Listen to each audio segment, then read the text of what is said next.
Nasit na tanan atong end molding or wall angle. Ang wall angle nga atong gihimo, end molding na lang. Kasi para walay rivets sa makita sa kilid. Ano, okay. Pati electrical ani, okay na tanan. Ato ni tanan nga kita nagtrabaho ani sa electrical. Pero siyempre, ang kulang na lang ani ang pag-sit sa expandrail. So, una, tuwaan natin yung support. Kung yung pagkataas ng expand diha, anak dito, muna nito pa rin. Nag-sit na po na ipakita ko sa pagkakit. Na makabot din ang mga gabit. Muna ni siya ang pag-sit niya.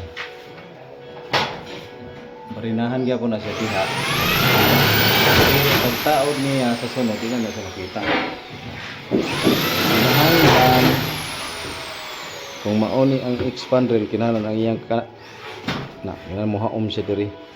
Kini mo una nimo paslak dito. Kani paslak nimo ni siya dito sa end molding. Ang sunod nimo diri sak paslak lang ka diri.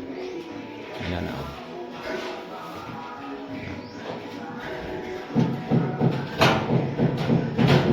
I-rivets siya po siya sa hanger sa paring para ma-rikayan yung ang iyang pagbitay. Basta long span na siya. Pero kanang rivets sa dili na siya makita ligsok pag nimo o outro.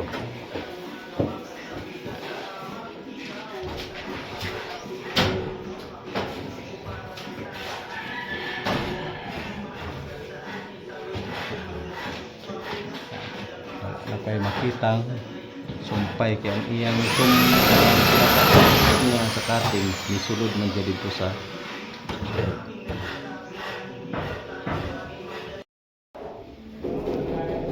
so mao na ni siya ang atong finish atong isami.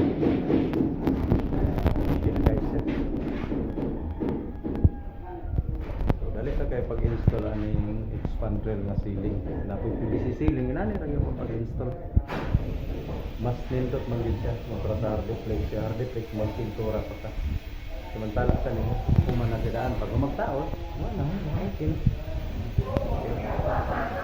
O sa sunod ay nang video akong mga video para sa ano siguro natingala mo ano nakagawas pa siya sa simento kining atong utility box kana naka-imbos pa siya. Pero ako na siyang gituyo o inala kay na ako man siya plano ipakita na ko sa inyo nga nung inani na ang iyang mga pagkataon na apa yung mga plano ni unsay paraan niyang aron.